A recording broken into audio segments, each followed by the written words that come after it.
Hey, howdy.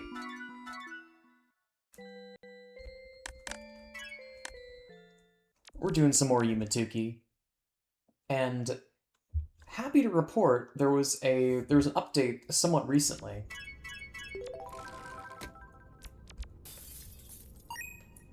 and it added a connection that I was not expecting. So let's go over to Urasuki's Dream Apartments and we can see it for ourselves.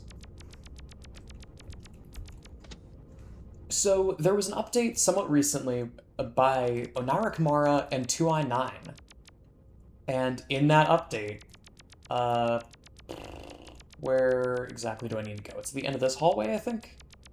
Yes, there's a staircase here now. And you're never gonna believe it. This staircase. Ooh, I like the design of this place.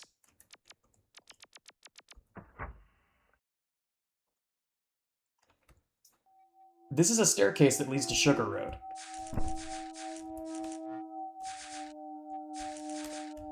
Meaning there is now a permanent connection between Urasuki's Dream Apartments and Sugar Road that is not reliant on the phone booth anymore. And in fact, the phone booth connection has been essentially removed. It is technically still in the game. What is that Urasuki doing? Is that a hack? That's either hacking or that's some funny costume or some like mask from one of the worlds. Um, there's now a connection that is permanent, which also means that I can use the phone booth for anything else. And right now, I think I have it set to Legacy Nexus.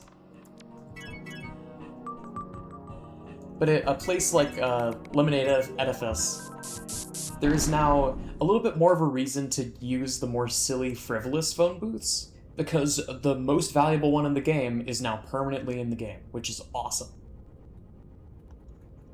So with that, let's do the dailies and the weeklies. I mean, speaking of connections, Aurora Lake, this is made significantly easier with shortcuts.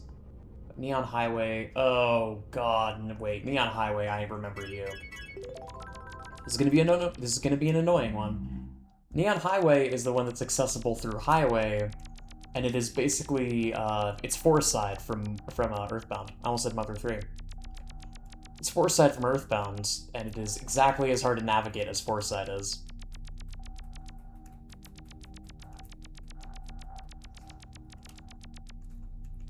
Or no, it's not. It's Moonside specifically. That's the gimmick. It's got like weird neon textures and things that teleport you. I have to wonder how much of Yumaniki was inspired by Foreside specifically. Because, like, okay, Moonside is a really... Unfortunately, once you get back past how cool the area is, it is a really frustrating part of the game.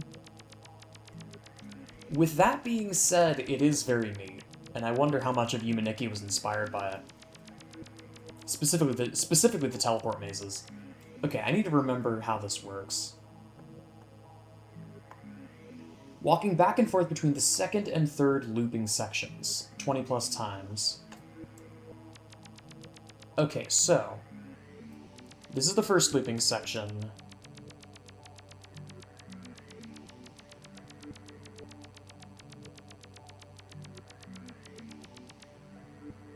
This is the second one. Also, there's a foe here.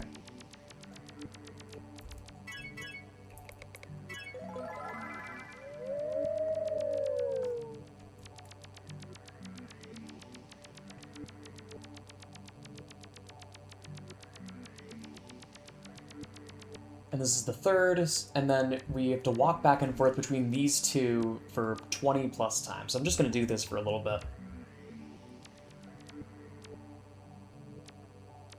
But you might notice the acoustics are slightly different, and I know my audio is, it certainly isn't consistent. I've tried my best to make it, like, somewhat bearable. Especially over more recent videos, because I'm getting better and better at, like, proper audio mixing.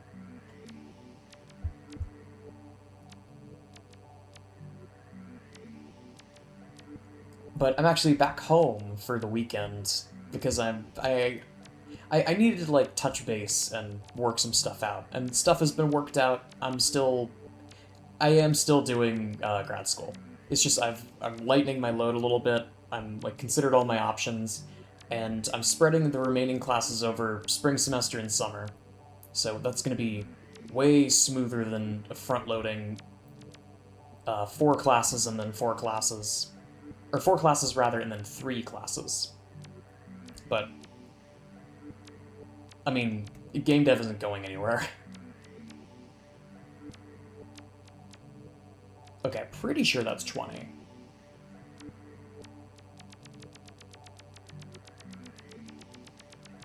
So now if we head back, it should be Neon Highway. It's going to take a second, because we're going to have to go through the first looping intersection as well.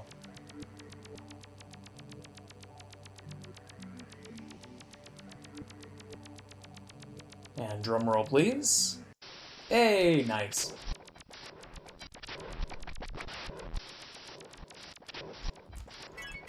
And that's as much of Neon Highway as I'm willing to deal with. I forgot the music was like that, too. And now Serpent Archives. Is this Abstract Corrosions? Is this not a, I was under the impression that this was a Daragop location. I guess not. That or there's some... There must be some, like, weird connection in Abstract Corrosions.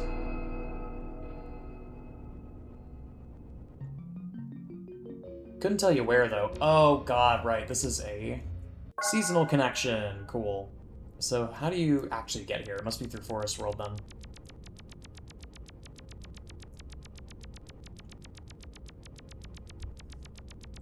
I could technically just fall asleep and wake up over and over until I do it, but eh.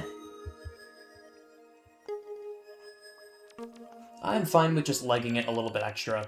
This might actually be a Delta Judgment connection, right? Yeah, abandoned campsite. This is Delta.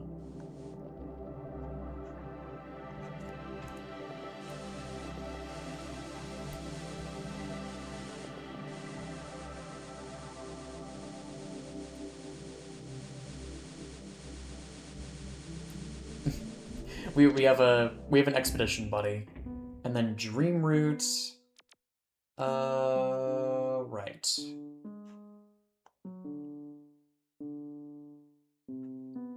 Okay, so we have to actually run the jewels a little bit here.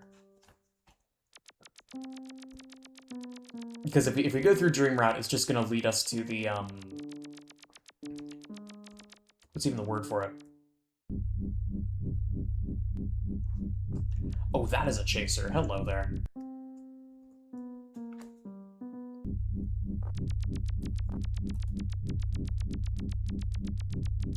Yep.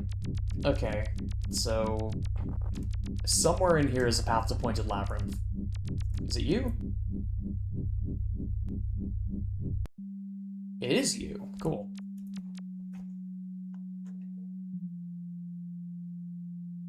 Oh, good gravy.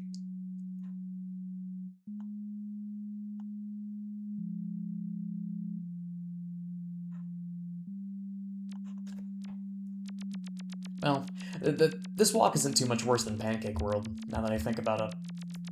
Kind of just going until I hit a bend, and then picking a direction. I think it's like here that I need to,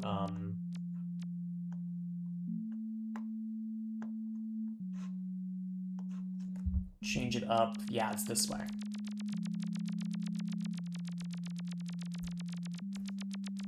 And then Serpent Ruins, which is, to my memory, this area is really simple. Hello.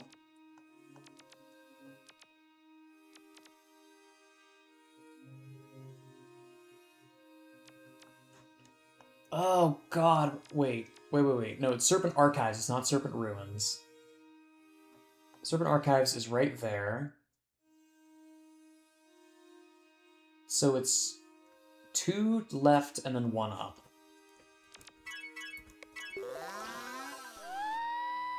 I was about to be pissed if this was a luck-related connection.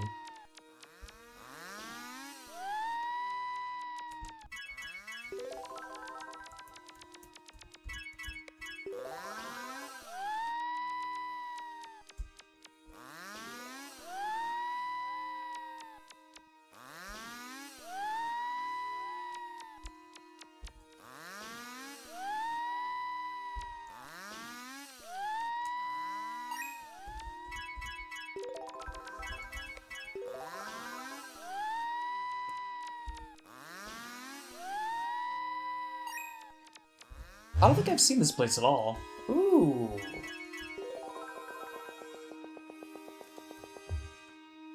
You know? This place is interesting. This must have been added after the, like, the big Delta Judgment update. I always get jump scared seeing the NPC designs. Like, that's the one thing, even after all of this, that I'm not particularly a fan of, is the designs of some of these NPCs. Like, why are some of these designs just, like, beach babes that are not in Tuki's art style? It's a little weird to me, but... I suppose I'm not the one contributing to the game, so... My standards aren't the ones that should be really accounted for. Oh, okay, that's just a wraparound. And the last one is Aurora Lake. This one...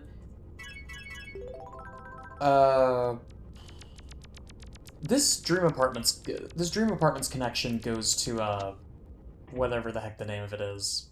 Hang on a minute.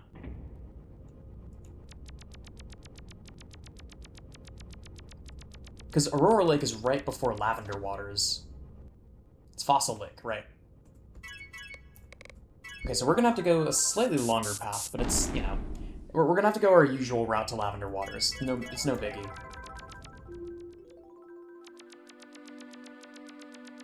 Oh my god. I love this guy's cool pose. That's awesome.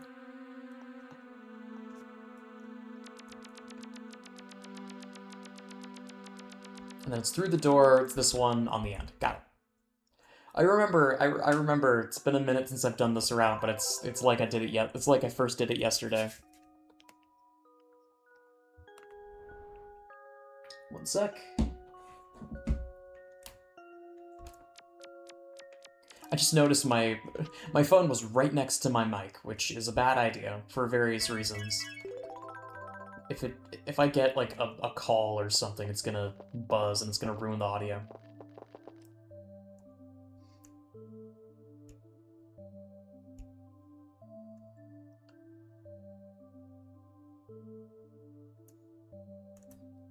I finally decided to do some new things in my schedule, because, you know, stagnation and all that. And sometimes it's nice to be able to just start something new and appreciate something that you haven't really tried before. And part of what spurred that on is, a friend of mine told me about the fact that a game on Steam is finally in a playtest state after being in a closed beta for multiple years at this rate. It's a game called Momentum Mod.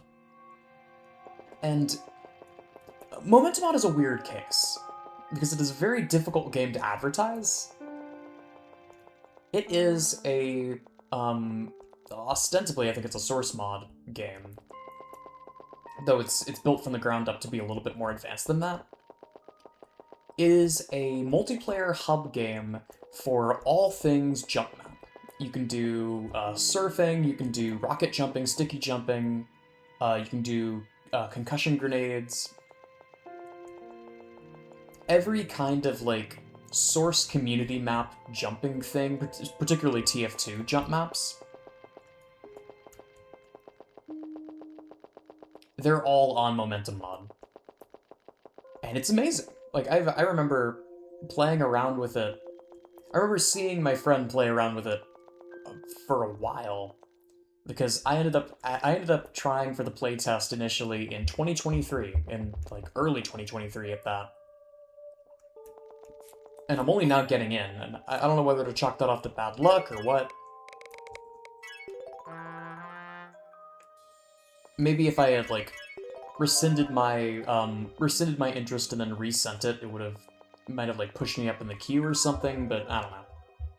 Regardless of circumstance, I think it was completely random who got in, so I think I just got unlucky. But it's up now, and it's really fun. It, like, genuinely, it's amazing what they've been able to accomplish. Because it's all of these different game modes. It is a near-perfect replica of the Source Engine's physics. with like very, very minor tweaks to for the betterment of the mode, genuinely. Like there are really, really minor changes, but every change that I've seen, I've looked at it and gone, why I'm now I wish this was a thing in an actual jump map.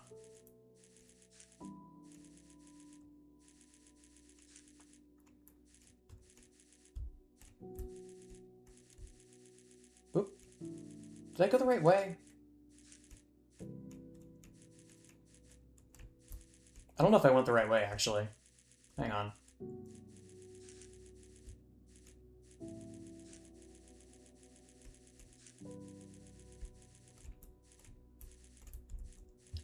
It's been a minute since I've gotten lost in this map. This is a rough map to get lost in.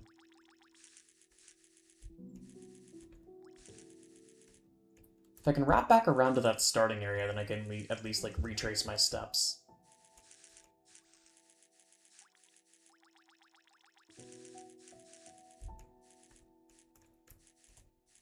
But yeah, it's fantastic.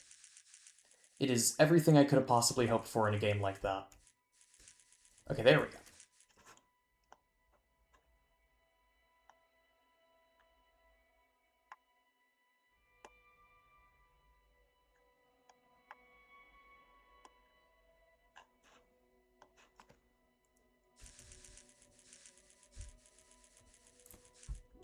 Okay, I need to find... I need to refresh my memory, because it has been a while.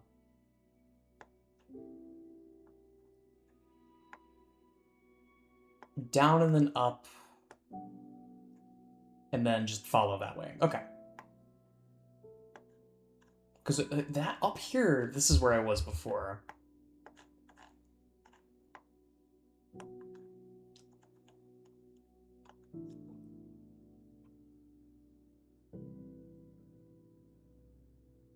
Oh, okay. Yeah. There we go. I have to follow this path.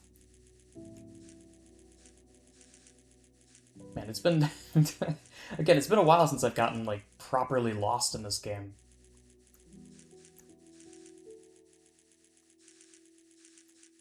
But it feels good to be able to pick yourself back up and go, okay, well, I've got lost. How do I...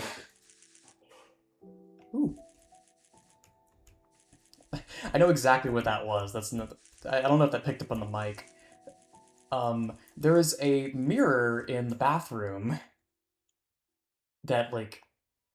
I don't know why my brother even bothers with it. Because it consistently falls off the wall. And I just heard a loud crash. I think it fell again. Which... whatever. I just hope it didn't, like, break glass or anything.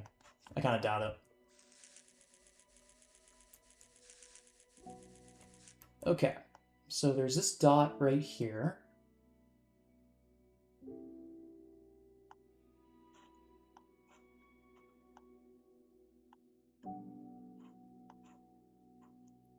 Now, where is this dot that I'm looking at right now?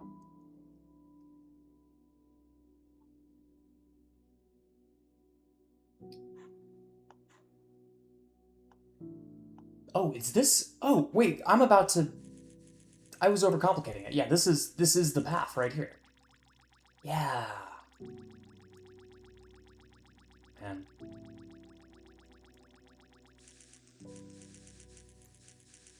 It almost feels redundant that I talk about it so often, but I love the art style of all of these areas. I love the art style of this whole game, frankly.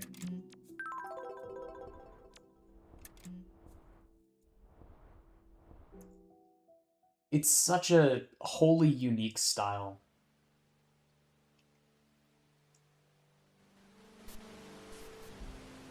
And, like, even, like, minor quibbles that I may have against some developers, it's free.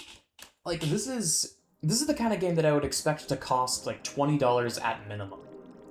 For the sheer glut of content. And it's free. Like, this game is just entirely free. You can go and you can play it. You can play it online, you can play it offline. There is a massive, like, archive of every single version of the game if you want to experience some old stuff that got removed, or like older designs of worlds. And the community is fantastic. Like, really, I could not ask for a better game. It's part of the reason why I started doing this more regularly. It's such a cool game, and I wish more people knew about it.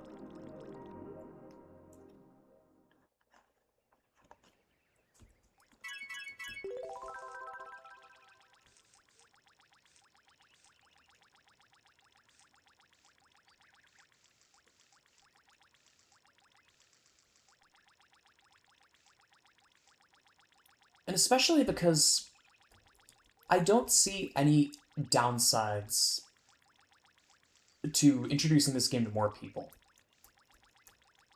Like, absolute worst case scenario, this game blows up in popularity, and then the Yumituki Online is shuttered because the devs don't, the like Tuki devs don't like the direction the site is going anymore.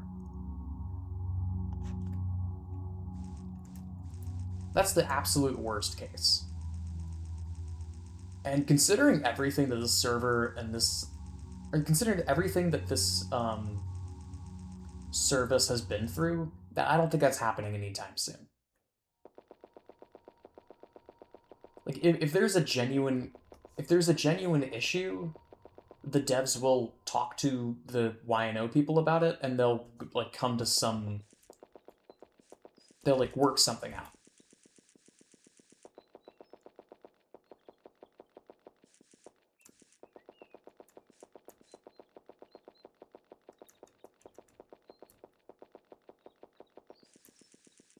And it just leaves a really beautiful multiplayer game that you can just go online and experience. Or again, you can download it and experience it without even needing an internet connection. There's no strings attached, it's just beautiful artistic expression.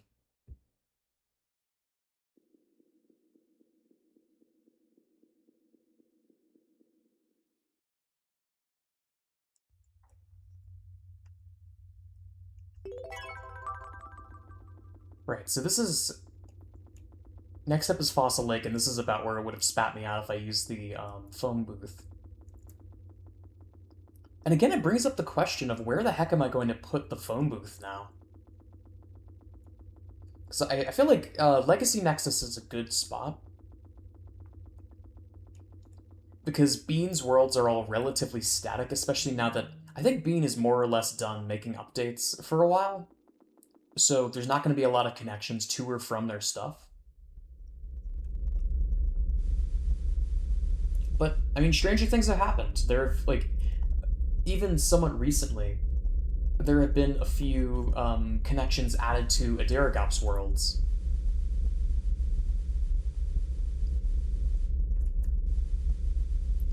And it's just, there are just connections now. All the, like, weird, like, pesky locations that are locked within 8 layers of Adiragop worlds. There are a select few shortcuts that break into Adiragop's worlds and make their like sets of worlds a little bit more explorable and a little bit more palatable. And I really like that, and I wish more authors did that.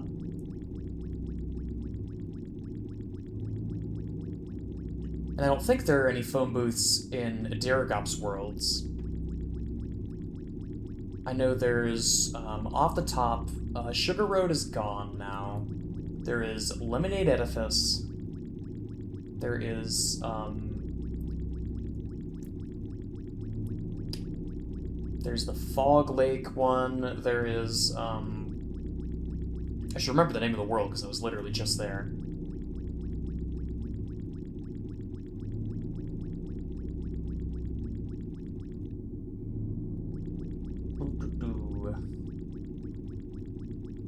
There's a lot that I just didn't use whatsoever, that were, like, somewhat deep, but not that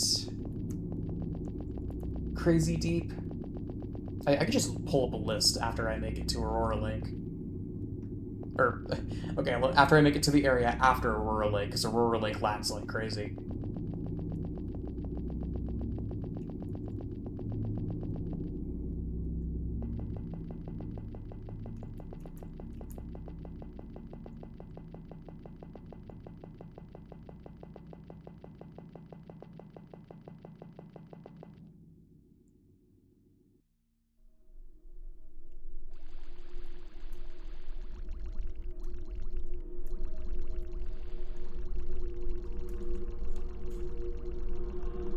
This map is gorgeous. It's unfortunate that it lags this much.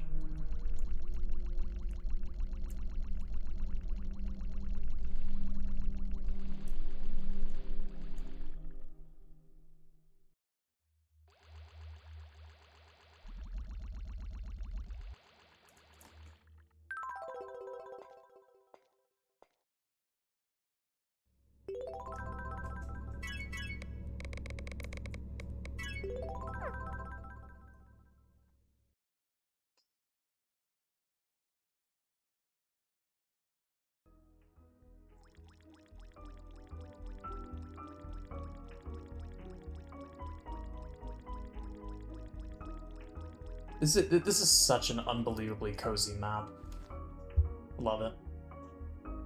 So, real quick, let me check the phone booth. So, it was back Rainfall Ruins, back Aurora Lake, Fossil Lake, that was the name of it. Not Fog Lake.